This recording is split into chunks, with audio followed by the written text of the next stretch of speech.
Esportivo. O esporte gira primeiro aqui. Alex de Souza. Oba! Muito bem-vindo a mais uma edição do Giro Esportivo desta segunda-feira, dia 1º de junho de 2026. Enfim, começamos o mês de junho. Desde já agradeço pela sua companhia, que agora faremos todas as segundas, quartas e sextas-feiras aqui no canal do Giro Esportivo no Spotify e também no YouTube da TV e Portal do Parente. Vamos destacar bastante coisa que aconteceu aqui nesse final de semana, tá? Tem vitória da seleção brasileira, tem mais um capítulo da trajetória impressionante do João Fonseca em Roland Garros, já está nas quartas de final inclusive, e vamos falar também sobre a situação complicada do Amazonas, que sofreu uma dura derrota para o Guarani fora de casa.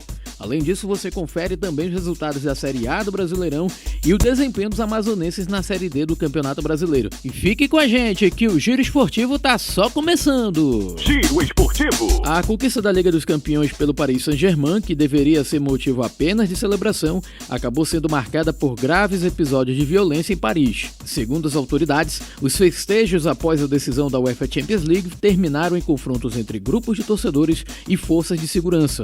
Os distúrbios deixaram uma pessoa morta e resultaram na prisão de mais de 400 pessoas em diferentes regiões da capital francesa. Durante a madrugada, ruas foram bloqueadas, veículos foram incendiados e a polícia precisou atuar para conter os tumultos registrados em vários pontos da capital. A situação mobilizou um grande efetivo de segurança e chamou a atenção da imprensa internacional. A conquista do PSG é histórica para o clube francês, mas os episódios de violência acabaram ofuscando parte da comemoração e levantaram novamente o debate sobre segurança em grandes eventos esportivos. Giro da Fórmula 1. A Fórmula 1 terá uma novidade importante no tradicional Grande Prêmio de Mônaco. A Federação Internacional de Automobilismo decidiu implementar um modo especial de gerenciamento de motor para reduzir a velocidade máxima dos carros nas ruas de Monte Carlo. A medida faz parte das adaptações do novo regulamento técnico de 2026, que aumentou significativamente a participação da energia elétrica nas unidades de potência da categoria. Em Mônaco, por ser um circuito travado e com muitas curvas, os carros conseguem recuperar energia com mais facilidade, o que poderia gerar velocidades consideradas excessivas em alguns trechos da pista. Para evitar riscos, a FIA determinou o uso de um mapa de motor específico chamado REV1. Na prática, a potência elétrica começa a ser reduzida progressivamente conforme o carro ganha velocidade, até ser praticamente cortada quando se aproxima dos 300 km por hora. Em outras etapas, essa limitação só aconteceria em velocidades bem mais altas. Outra mudança importante é que Mônaco será a primeira corrida da temporada sem o chamado Straight Mode, sistema de aerodinâmica ativa criado para 2026 que substituiu o antigo DRS. A decisão também foi tomada por questões de segurança, já que o circuito tem ruas estreitas, áreas de escape reduzidas e poucos pontos adequados para grandes acelerações.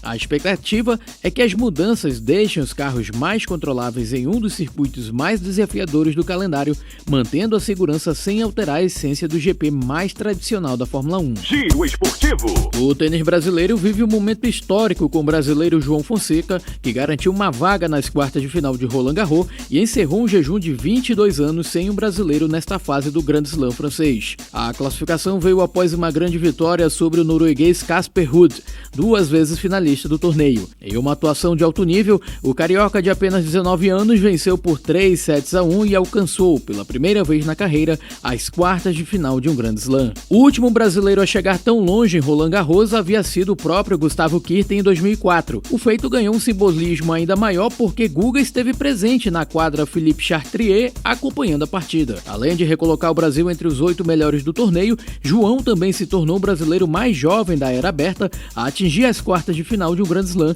superando justamente uma marca que pertencia a Gustavo Kuerten. O próximo desafio de João Fonseca será diante do tcheco Jakub Mensik, atual número 27 do ranking mundial. Aos 20 anos, Mensik também é considerado uma das grandes promessas da nova geração do tênis e chega às quartas de final após eliminar o russo Andrei Rublev.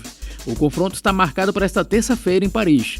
Agora, a promessa do tênis nacional segue sonhando alto em Paris e tenta escrever mais um capítulo de uma campanha que já entrou para a história do esporte brasileiro. Giro Esportivo. A 18ª rodada, a última antes da pausa da Copa na Série A do Campeonato Brasileiro, foi encerrada na noite de ontem com 2 jogos à noite.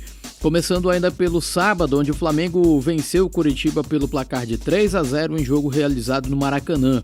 O Atlético Paranaense venceu o Mirassol pelo placar de 1-0. O Grêmio foi derrotado em casa para o Corinthians pelo placar de 3-1. O Bahia venceu o Botafogo pelo placar de 2-1. O Santos venceu o Vitória pelo placar de 3-1, jogos do sábado. Ontem nós tivemos a vitória do Bragantino para cima do Internacional pelo placar de 3-1. O Vasco da Gama foi derrotado pelo Atlético Mineiro em casa por 1-0. O Palmeiras, dentro de casa, venceu a Chapecoense pelo placar de 1-0, com direito inclusive a lances duvidosos por parte da equipe de São Paulo. O Remo venceu o São Paulo com gol nos acréscimos, em casa pelo placar de 1-0. E Cruzeiro e Fluminense empataram em 1-1 em jogo disputado no Mineirão. A classificação atualizada, nós temos o Palmeiras na primeira colocação com 41 pontos, seguido do Flamengo na segunda colocação com 34 pontos. O Fluminense ocupa a terceira colocação com 31 pontos, o Atlético Paranaense ocupa a quarta colocação com 30 pontos e o Bragantino ocupa a quinta colocação com 29 pontos. Na sexta colocação temos o Bahia com 26 pontos, o Coritiba ocupa a sétima colocação com 26, o São Paulo na oitava colocação tem 25 pontos e o Atlético Mineiro ocupa a nona colocação com 24 pontos, mesmo número de pontos do Corinthians, que subiu para a décima colocação com a vitória com 24 pontos. O Cruzeiro fecha a zona da Sul-Americana com 24 pontos, ocupando a 11ª colocação. O Botafogo é o 12º com 22, seguido do Vitória também na 13ª colocação com 22 pontos.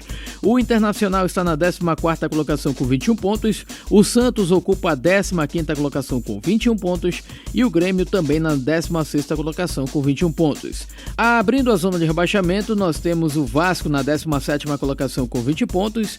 O Remo ocupa a 18ª colocação com 18 pontos. O Mirassol ocupa a 19ª colocação com 16 pontos e a Chapecoense na lanterna ocupa a 20ª colocação com 9 pontos. Giro Esportivo. Pela Série D do Campeonato Brasileiro, Manaus e Nacional ficaram no empate por 1-1 no estádio Carlos Amit em mais um clássico amazonense bastante equilibrado.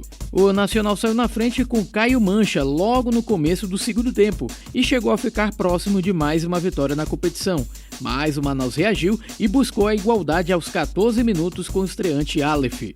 O resultado acabou tendo um peso maior para o Gavião do Norte, que segue com chances de classificação para a próxima fase e mantém viva a disputa por uma vaga no G4 do Grupo A1 na última rodada, graças a uma vitória magra do Manauara sobre o Monte Roraima, fora de casa por 1-0.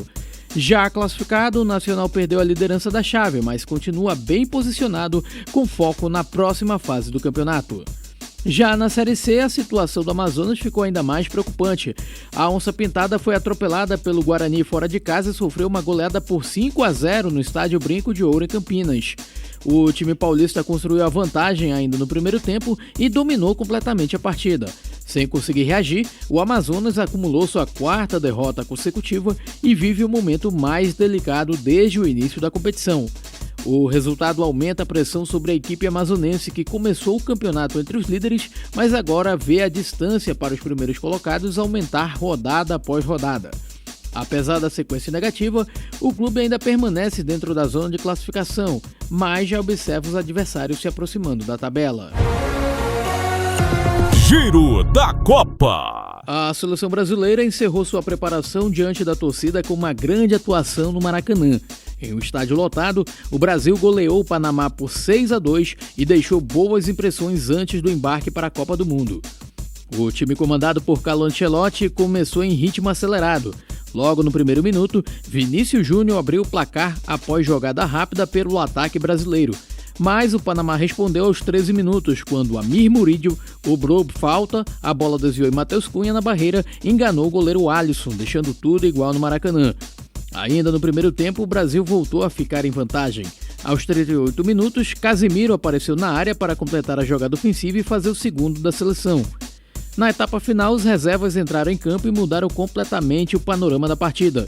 Aos 7 minutos, Ryan marcou o terceiro após assistência de Igor Thiago. Pouco depois, Lucas Paquetá ampliou para 4-1. Na sequência, Igor Thiago converteu o pênalti e fez o quinto gol brasileiro. Já na reta final, Danilo Santos fechou a goleada com o 6º gol da equipe. O Panamá ainda conseguiu marcar mais uma vez. Aos 38 minutos do segundo tempo, Carlos Harvey acertou um belo chute de longa distância e fez o segundo dos visitantes, dando números finais ao confronto. Brasil 6, Panamá 2. Mais do que o resultado, a atuação dos jogadores que saíram do banco chamou a atenção e aumentou a disputa por espaço no time titular para a Copa. Ryan, Lucas Paquetá, Igor Thiago e Danilo Santos foram alguns dos destaques da segunda etapa e deixaram uma boa impressão para a comissão técnica brasileira. Foi uma noite de festa no Maracanã, mas também de observações importantes para Carlo Ancelotti. Os titulares fizeram sua parte, mas quem roubou a cena foram justamente os reservas. E quando o banco entra e decide um jogo desse tamanho, o treinador ganha um problema dos bons para resolver. Você acabou de ouvir Giro Esportivo. Giro Esportivo. Siga o nosso podcast no Spotify ou inscreva-se na TV Portal do Parente para receber as próximas notificações do nosso podcast. Tchau!